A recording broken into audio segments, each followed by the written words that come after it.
Hello दोस्तों, wings India की इस बेहतरीन प्लेटफॉर्म पर आप सभी का स्वागत है। आइए बात करते हैं बीएससी फर्स्ट सेमेस्टर जूलॉजी के यूनिट सेकंड के लेक्चर नंबर सेकंड के बारे में। इसके पहले वाले लेक्चर में हमने बात किया था कि साइटोस्केलेटल एलिमेंट होता क्या है। साइटोस्केलेटल एलिमेंट क्या होता है? वो क्या होता है, किसी भी सेल को क्या करता है, स्ट्रक्चर यानी कि शेप प्रोवाइड करवाता है, मैकेनिकल सपोर्ट देता है। उसके बाद हमने पढ़ा था इसके 3 टाइप्स होते हैं, माइक्रोट्यूब्यूल, माइक्रोफिलामेंट और इंटरमीडिएट फिलामेंट। हमने अगले लेक्चर में माइक्रोट्यूब्यूल के बारे में विस्तार पूर्वक वर्णन किया था। आइए एक छोटा सा रिकैप कर लेते हैं कि माइक्रोट्यूब्यूल होता क्या है। माइक्रोट्यूब्यूल क्या होता है? लॉन्ग होता है, सिलिंड्रिकल होता है, अनब्रांच्ड होता है, माइक्रोस्कोपिक होता है। माइक्रोस्कोपिक ट्यूब लाइक स्ट्रक्चर होता है। देखो उसका डायमीटर जो होता है कितना होता है, 75 एंगस्ट्रॉम का होता है। उसका डायमीटर कितना होता है, 75 नैनोमीटर का होता है। 75 नहीं जी, 25 नैनोमीटर का होता है। कितना होता है, 25 नैनोमीटर का होता है। और उसमें देखो उसकी दीवार की थिकनेस होती है वो 5 नैनोमीटर का होता है। उसमें देखो 18, और इसमें कौन सा प्रोटीन लगे होते हैं, ट्यूबुलिन प्रोटीन लगा होता है। कौन सा प्रोटीन होता है, ट्यूबुलिन प्रोटीन होता है। और इसके 2 सब यूनिट पाए जाते हैं, अल्फा ट्यूबुलिन और बीटा ट्यूबुलिन। अल्फा ट्यूबुलिन और बीटा ट्यूबुलिन जब मिलता है तो क्या बनता है, प्रोटोफिलामेंट का निर्माण होता था। प्रोटोफिलामेंट जब 13 प्रोटोफिलामेंट से जुड़ता था तो एक माइक्रोट्यूब्यूल का क्या करता था, फॉर्मेशन करता था। एक माइक्रोट्यूब्यूल का क्या करता था, फॉर्मेशन करता था। और माइक्रोट्यूब्यूल के हमने डिफरेंट अरेंजमेंट के बारे में पढ़ा था कि 9-0 अरेंजमेंट होता क्या है, 9+2 अरेंजमेंट क्या होता है। 9+2 अरेंजमेंट कहाँ पाया जाता है, सीलिया और फ्लैजेला में पाया जाता है। 9+0 अरेंजमेंट कहाँ पाया जाता है, बेसल बॉडी, सेंट्रियोल, ये सब में कहाँ पाया जाता है, 9+2 का अरेंजमेंट पाया जाता है। उसके बाद हमने बात किया था उसके स्ट्रक्चर के बारे में। देखो हमने क्या बात किया था, माइक्रोट्यूब्यूल के स्ट्रक्चर, केमिकल कंपोजिशन, उसके बाद डिस्कवरी किसने किया था, और उसके फंक्शन के बारे में हमने बात किया था। आइए यहाँ पर हम किसके बारे में आज बात करेंगे, माइक्रोफिलामेंट के बारे में। आज हम पूरा साइटोस्केलेटल जो है उसको हम क्या करेंगे, खत्म कर देंगे। चलिए फिलहाल बात करते हैं माइक्रोफिलामेंट के बारे में कि माइक्रोफिलामेंट होता क्या है। देखो माइक्रोफिलामेंट की डिस्कवरी पहले किसने की थी, पेलेविज एट एल ने की थी। किसने की थी, पेलेविज एट एल ने 1974 में क्या था, इसका डिस्कवर किया था। पोजीशन कहाँ कहाँ पाया जाता है माइक्रोफिलामेंट, दिस आर, देखो this are the electron microscopic long narrow cylindrical protein structure होता है found in eukaryotic cytoplasm. Eukaryote के साइटोप्लाज्म में देखो जितने भी साइटोस्केलेटल एलिमेंट होते हैं वो अधिकतर कहाँ पाए जाते हैं, यूकैरियोटिक सेल में पाए जाते हैं। यूकैरियोटिक सेल के साइटोप्लाज्म में क्या पाए जाते हैं, अधिकतर साइटोस्केलेटल एलिमेंट पाए जाते हैं। These are present in the microvilli, microvilli में प्रेजेंट होता है मसल्स फाइबर, जिसको हम क्या बोलते हैं, मायोफिलामेंट भी बोलते हैं, वहां पर उपस्थित होता है। माइक्रोविलाई और मसल्स फाइबर में क्या होता है, प्रेजेंट होता है। और उसके बाद क्या होता है, स्ट्रक्चर के बारे में देखते हैं कि देखो इच माइक्रोफिलामेंट, प्रत्येक माइक्रोफिलामेंट सॉलिड फिलामेंट होता है। कौन कैसा होता है, सॉलिड फिलामेंट होता है, यानी कि सॉलिड तंतु होता है। विच डायमीटर इज 5 से 6 एनएम, उसका डायमीटर कितना होता है, 5 से 6 एनएम उसका डायमीटर होता है। And made up of globular protein molecule, और किसका बना होता है, ग्लोबुलर प्रोटीन मॉलिक्यूल का बना होता है। दीज आर जनरली ग्रुप, वो क्या करते हैं, जनरली ग्रुप में होते हैं और फॉर्म करते हैं किसका, बंडल का निर्माण करते हैं। बंडल का क्या करते हैं, फॉर्मेशन करते हैं। जैसे तुम्हारे मसल का फॉर्मेशन जब होता है तो एक्टिन और मायोसिन फिलामेंट जब क्या करते हैं, जुड़ते हैं, बंडल का निर्माण करते हैं, तो उससे क्या होता है, मसल्स का क्या होता है, फॉर्मेशन होता है। उसके बाद केमिकल कंपोजिशन में देखते हैं, these are generally form actin protein, किसका बना होता है, एक्टिन प्रोटीन का बना होता है। वो कैसा होता है भाई, कंट्रैक्टाइल होता है। उसके बाद इसके फंक्शन के बारे में ये जानते हैं, माइक्रोफिलामेंट का फंक्शन क्या होता है। देखो this is a part of cytoskeleton, ये क्या है, साइटोस्केलेटन का क्या है, एक पार्ट है। And change the shape during the development, motility and division, और क्या करता है, किसी भी सेल का क्या करता है, शेप चेंज कर देता है। कब, डेवलपमेंट के दौरान, मोटिलिटी के दौरान और डिवीजन के दौरान। उसके बाद it also provide stream movement of cytoplasm, और किसी भी सेल के जो साइटोप्लाज्म क्या करता है, जो साइटोप्लाज्म में स्ट्रीमिंग मूवमेंट यानी कि उसमें चक्कर जैसी क्या करते हैं, मूवमेंट को क्या करता है, उत्पन्न कर देता है। कौन कर देता है, माइक्रोफिलामेंट। उसके बाद it is the responsible for the movement of cell membrane during endocytosis and exocytosis. देखो एंडोसाइटोसिस और एक्सोसाइटोसिस के दौरान क्या होता है, देखो एंडोसाइटोसिस के दौरान क्या होता है, सेल क्या करता है, किसी भी चीज को अपने अंदर जब लेता है तो क्या करता है, मतलब सेल क्या करता है, सेल मेम्ब्रेन को क्या करता है, अपनी तरफ सिकोड़ता है, इस तरह से क्या करता है, इस तरह से क्या करता है, इस तरह से ऐसे सिकोड़ता है ना। ये सब सिकोड़ने के प्रोसेस में कौन मदद करता है, तुम्हारा माइक्रोफिलामेंट, या फिर एक्सोसाइटोसिस में इसको बाहर निकालने के प्रोसेस में कौन मदद करता है, तुम्हारा बाहर निकालने के प्रोसेस में कौन तुम्हारा मदद करता है, माइक्रोफिलामेंट मदद करता है। माइक्रोफिलामेंट के बारे में इतना ही, इसका स्क्रीनशॉट ले लीजिए या फिर इसको अच्छे से नोट डाउन कर लीजिए। फिर आगे हम देखेंगे किसके बारे में, इंटरमीडिएट फिलामेंट के बारे में। This is the very important intermediate filament. इतना स्क्रीनशॉट ले लीजिए इसका।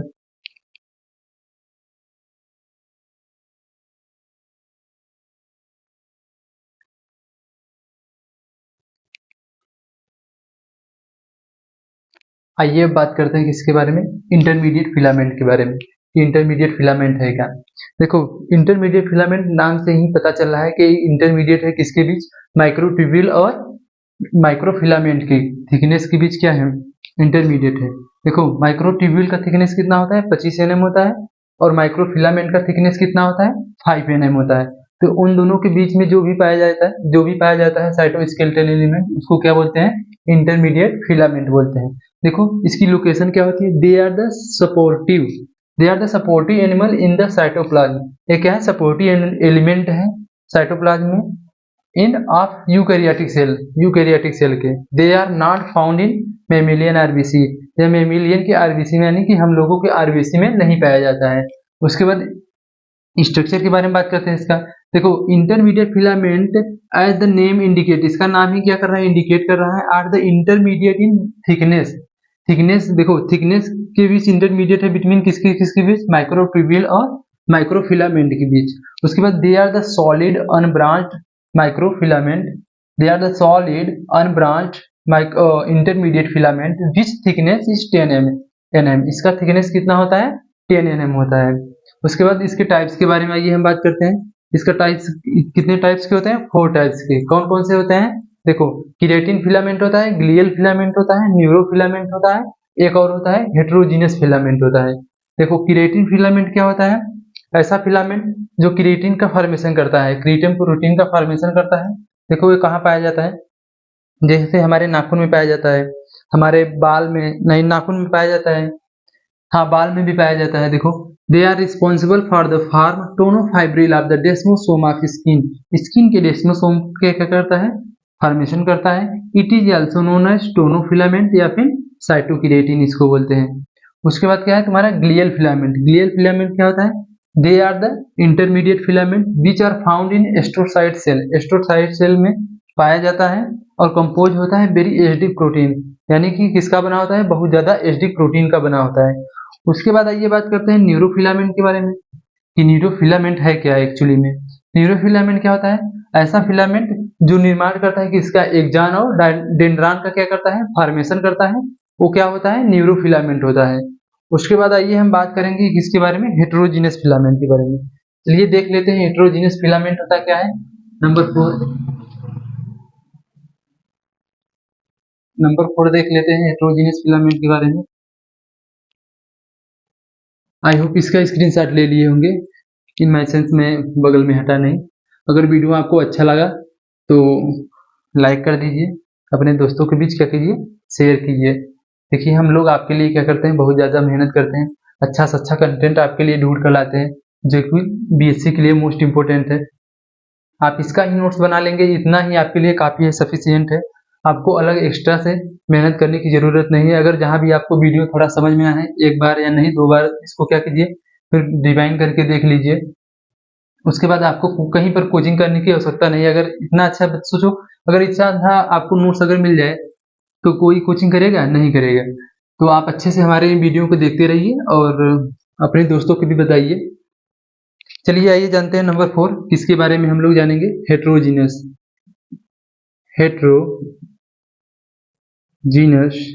Filament.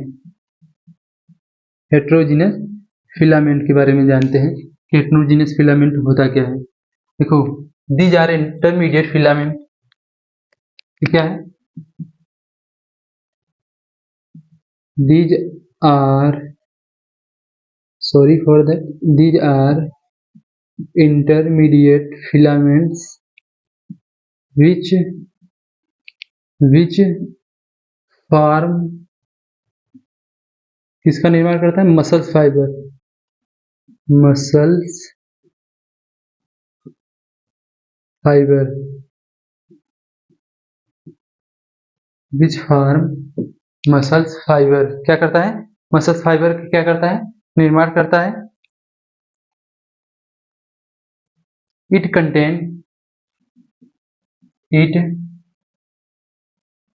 Contain different type protein, different type of protein such as bimetin,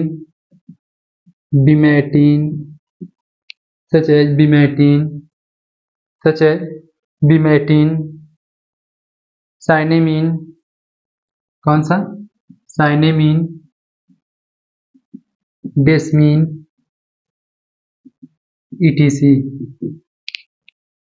अब आइए जानते हैं किसके बारे में? इसके फंक्शन के बारे में। इसका स्क्रीनशॉट ले लीजिए।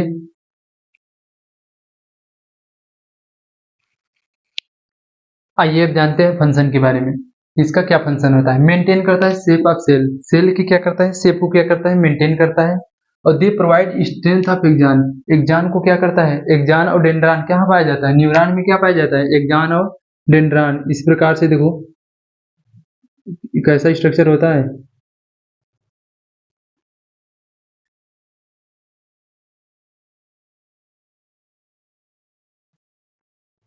सॉरी,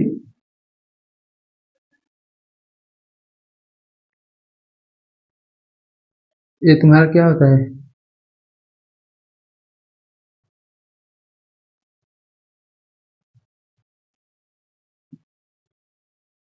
जिस तरह तुम्हारा क्या होता है? एक्जान होता है। एक्जान और डेंड्रान में क्या करता है?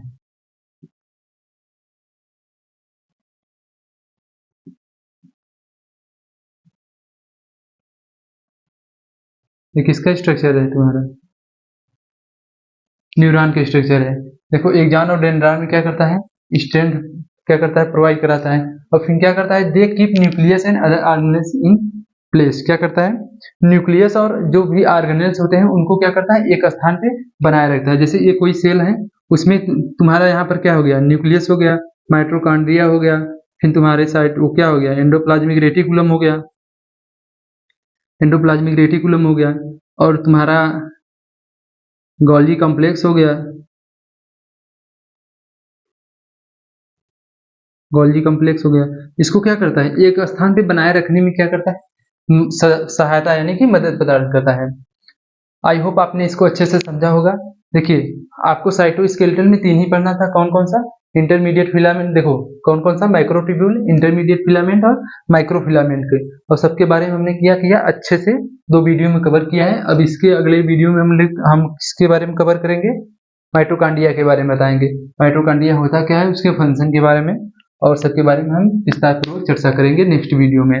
अगर ये वीडियो आपको अच्छा लगा हो तो वीडियो को लाइक कर दीजिए, चैनल को सब्सक्राइब कर दीजिए और अपने दोस्तों के बीच क्या कीजिए? ज़्यादा से ज़्यादा लोगों के बीच क्या कीजिए? शेयर कीजिए। वीडियो पूरा देखने के लिए धन्यवाद।